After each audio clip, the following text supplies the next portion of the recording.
సాధారణంగా ప్రతి సంవత్సరం 10వ తరగతి ఫలితాలు కావచ్చు, ఇంటర్ ఫలితాలు కావచ్చు వచ్చినప్పుడు మనం దేని గురించి మాట్లాడుకుంటామంటే ప్రైవేట్ స్కూల్ గురించి ఎక్కువ మాట్లాడుకుంటాం. ఎందుకంటే మనకి ఏ పేపర్‌లో చూసినా ప్రైవేట్ స్కూల్ యాడ్సే ఉంటాయి. ఏ టీవీ ఛానల్ చూసినా ప్రైవేట్ స్కూల్ యాడ్సే ఉంటాయి.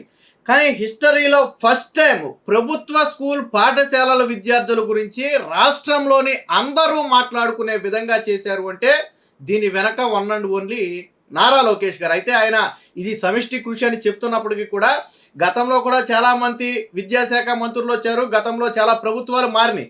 కానీ ఎప్పుడూ కూడా ప్రభుత్వ పాఠశాల విద్యార్థుల గురించి మాట్లాడుకునే పరిస్థితి రానంతగా ఈ సంవత్సరం వచ్చింది అంటే మొత్తానికి మార్పు మొదలైంది. సరే, ఇది ఎంతవరకు కొనసాగుతుంది అనేది కాసేపు పక్కన పెడితే చరిత్రలో ఎన్నడూ లేని విధంగా ఒక ప్రత్యేకమైనటువంటి మార్పు అనేది ఈ సంవత్సరం కనపడింది.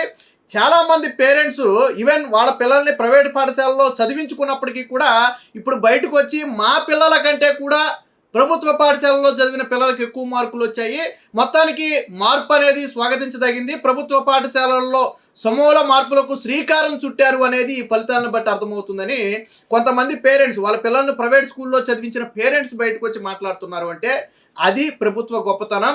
నారా లోకేష్ గారు ఈ విద్యా సంవత్సరం అసలు ఆయన విద్యాశాఖ మీరు ఎందుకు సార్ విద్యాశాఖ తీసుకున్నారు, చాలా శాఖలు ఉన్నాయి కదా, విద్యాశాఖ అంటే కొద్దిగా తలనొప్పి వ్యవహారం అని చాలామంది ఇంటర్వ్యూలు అడిగితే ఆయన ఒకటే చెప్పారు, విద్యా వ్యవస్థలో సమూల మార్పులు తీసుకురావాలి, విద్యార్థుల భవిష్యత్తుకు ఒక దశ దిశ నిర్దేశించాలి, అలాంటి పనులకు శ్రీకారం చుట్టాలి అంటే విద్యా వ్యవస్థనే ప్రధానంగా ఉపయోగపడుతుంది. కాబట్టి నేను సవాలుగా స్వీకరించాను. విద్యా వ్యవస్థలో నాకున్న అనుభవాన్ని ఉపయోగించి ఖచ్చితంగా విద్యా వ్యవస్థలో సమూల ప్రక్షాళన తీసుకురావడానికి ప్రయత్నం చేస్తున్నాను.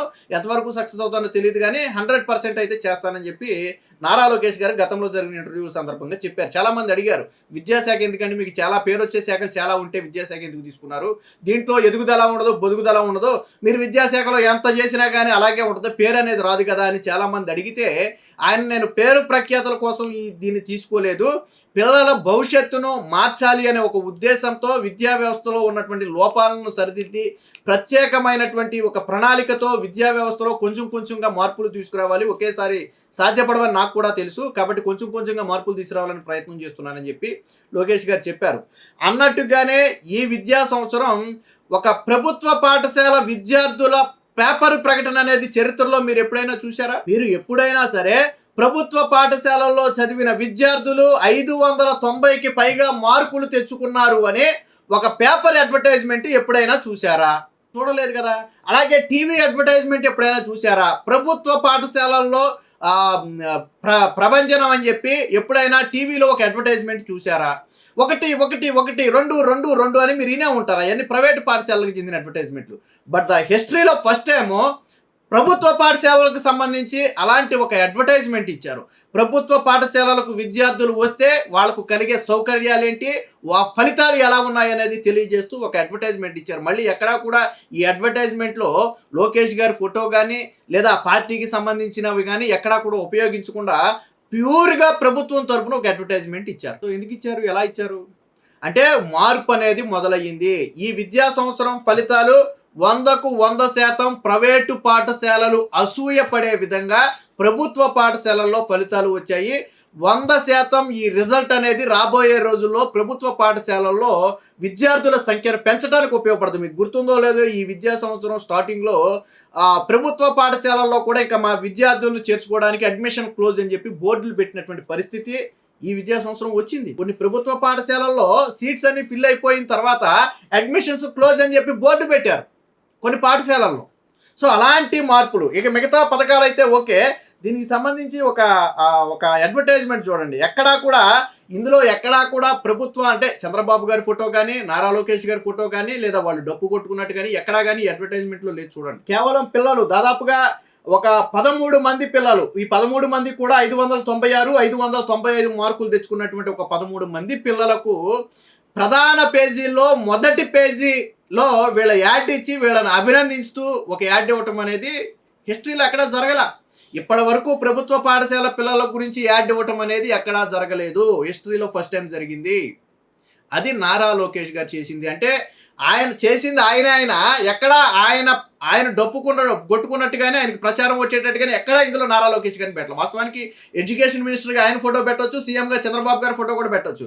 బట్ పాఠశాల విషయంలో రాజకీయాలు చేయకూడదు అనేది వీళ్ళ సిద్ధాంతం. గతంలో కూడా లోకేష్ గారు చెప్పారు, పిల్లలతో ఎక్కడ పాఠశాలలో రాజకీయ ఇవి రానివ్వద్దని. సో అన్నట్టుగానే ఇక్కడ ఒక ప్రభుత్వ లోగో తప్ప ఇంకేమీ లేదు. ఇందులో లీప్ యాప్ లోగో, ప్రభుత్వ లోగో, ఈ 2 లోగోలు తప్ప ఏమీ లేకుండా ఒక అడ్వర్టైజ్మెంట్ ఇచ్చారంటే సో అది మీకు అంటే ఏ స్థాయిలో ఫలితాలు వచ్చాయి అనేది ఒక ప్రభుత్వ టీచర్ రాము మన్యం అని ఒక ప్రభుత్వ టీచరు తన ఫేస్బుక్లో రాసుకున్నాడు. అంటే ఆయన ఒక ప్రభుత్వ టీచరు, గతంలో ప్రభుత్వం ఎలాంటి మార్పులు తీసుకొచ్చిందనేది చెప్పడానికి ఈయన ఇక్కడ రాశాడు. ఒకసారి ఆయన వాల్లో ఏం రాశాడు చూద్దాం. ఈ సంవత్సరం ప్రభుత్వం 100 డేస్ యాక్షన్ ప్లాన్ ను చాలా సీరియస్ గా అమలు చేసింది. నవంబర్ నెలాఖరుకి సిలబస్ పూర్తి చేయించి డిసెంబర్ నుంచి రివిజన్ ప్రారంభించింది. విద్యార్థులకు పూర్తి స్థాయి మెటీరియల్ ను ప్రభుత్వమే సమకూర్చింది. 500కు పైగా మార్కులు తెచ్చుకునే వాళ్ళను షైనింగ్ స్టార్స్ గాను, మిగతా వారిని రైజింగ్ స్టార్స్ గాను డివైడ్ చేసి ఇద్దరికి వేరు మెటీరియల్స్ అది అందించింది. అంటే 500కు పైగా మార్కులు సాధించే విద్యార్థులను ఒక కేటగిరీగాను, 500 లోపు మార్కులు సాధించే విద్యార్థులను ఒక కేటగిరీగాను డివైడ్ చేసి వాళ్ళకు వేరుగా మెటీరియల్ను ముద్రించి వారికి ఇచ్చారు. ప్రతిరోజు ఒక స్లిప్ టెస్ట్ పెట్టడం, 24 గంటల్లో ఆన్లైన్లో మార్కులను అప్లోడ్ చేయడం జరిగింది. టీచర్లకు చివరి 3 నెలల్లో సెలవులు ఇవ్వటానికి కూడా అంగీకరించలేదు. ఫెయిల్ అయ్యే అవకాశం ఉన్న విద్యార్థుల మీద ప్రత్యేక దృష్టి పెట్టారు. తరచుగా స్కూల్ ఎగ్గొట్టే ప్రతి విద్యార్థిని స్కూల్కు రెగ్యులర్గా హాజరయ్యేటట్టు చూడటం జరిగింది.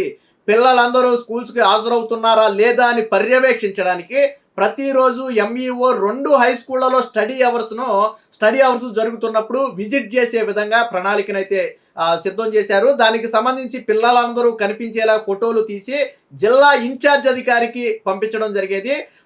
ప్రతి జిల్లాకి ఒక ఇన్ఛార్జ్ అధికారిని వేసి ప్రతి 15 రోజులకు ఒక రివ్యూ నిర్వహించడం జరిగింది. ఆ అధికారులు ప్రతి ఒక్క ప్రధాన ఉపాధ్యాయుడు మరియు వారి స్టాఫ్తో టెలికాన్ఫరెన్స్ తో మాట్లాడటం జరిగేది. వాళ్లకు టార్గెట్లు ఇవ్వటం ఇలా గతంలో ఎన్నడూ లేని విధంగా 100 రోజుల ప్రణాళిక సాగింది. అంటే మా స్కూల్ ఫస్ట్ ర్యాంక్ వచ్చేసి 579 మార్కులు అని చెప్పి ఆయన వాల్ మీద రాసుకున్నారు. అంటే మనం ఇప్పుడు మాట్లాడుకుంటున్నటువంటి ఫలితాల వెనక ఉన్నటువంటి కృషి చూడండి. ఇది ఒక ప్రభుత్వ ఉపాధ్యాయుడు చెప్తేనే మనకు అర్థమైంది. అంటే చివరి 3 నెలల్లో 100 రోజుల యాక్షన్ ప్లాన్ అమలు చేయడమే కాకుండా విద్యార్థులను రైజింగ్ స్టార్స్ గా డివైడ్ చేసి వాళ్ళకి ప్రత్యేకమైన మెటీరియల్ ఇవ్వడంతో పాటు చివరి 3 నెలలు ఆ ఉపాధ్యాయులకు సెలవులు కూడా దాదాపుగా నిరాకరించి ప్రతి జిల్లాకు ఒక ఇన్ఛార్జ్ అధికారిని వేసి ఆ అధికారి చేత ప్రతి 15 రోజులకు ఒకసారి ఆయా స్కూల్స్ హెచ్ఎంలతోనూ స్టాఫ్తోనూ టెలికాన్ఫరెన్స్ తీసుకోవటం, ప్రతి 15 రోజులకు ఒకసారి వీళ్ళు పెట్టిన స్లిప్ టెస్ట్ మార్కులకు అనుగుణంగా వారికి సూచనలు సలహాలు ఇవ్వటంతో పాటు ప్రతి విద్యార్థి స్కూల్స్ ఎగ్గొట్టే ఎక్కువ మంది ఏంటంటే వారానికి 2-3 రోజులు స్కూల్స్ ఎగ్గొడతారు, వేరు రీజన్స్ ఉండొచ్చు.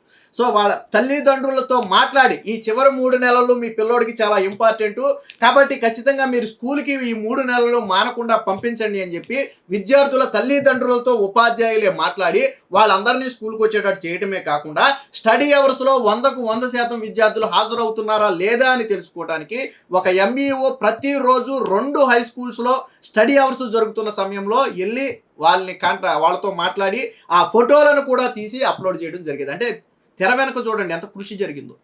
సో ఇది మొత్తానికి ఎందుకు ఫలితాలు ఉత్తినే రాలేదు. ఆ దురదృష్టం ఏంటంటే ఈ సిసిడి అనే వ్యాధి సోకిందని చెప్పి నారా లోకేష్ చంద్రబాబు గారు ఏ ముహూర్తాన్ని అన్నారో కానీ ఇప్పుడు వచ్చినటువంటి ఈ ఫలితాలు కూడా జగన్ అన్న చలవే. ఆ రోజుల్లో ట్యాబ్లు ఇవ్వటం వల్లే ఈ రోజు ఫలితాలు వచ్చాయని చెప్పారు. నాకు అర్థం కాని విషయం ఏంటంటే 2022లో నాకు తెలిసి 22 సెప్టెంబర్ టైంలో జగన్మోహన్ రెడ్డి ట్యాబ్లు అనేది ఇచ్చినట్టుగా ఉన్నాడు. వార్తలు అయితే ఇప్పుడు ఉన్నాయి.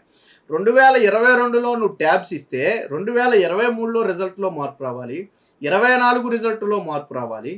ఎందుకు రాలేదు? 24 కూడా మీరే కదా ఉంది. 26లో వచ్చినటువంటి రిజల్ట్ గురించి ఎందుకు మాట్లాడుతున్నారు? యాక్చువల్లీ నారా లోకేష్ గారు వచ్చిన మొదటి సంవత్సరం కూడా అనుకున్న స్థాయిలో ఫలితాలు రాలేదు.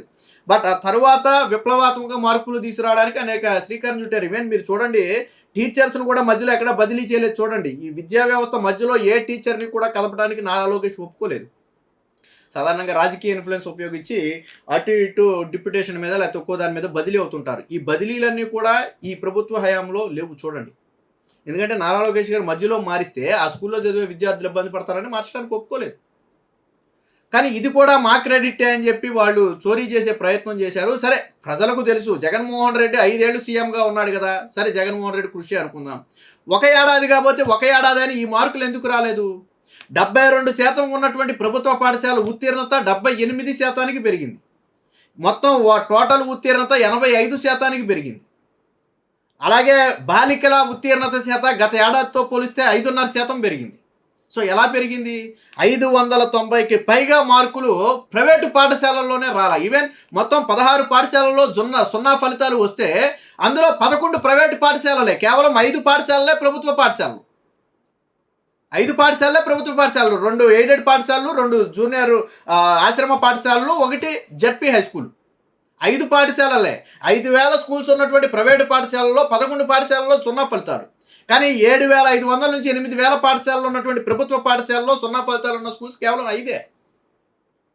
అంటే ఏ స్థాయిలో వెనకమాల బ్యాక్గ్రౌండ్లో కృషి జరిగిందో చూడండి.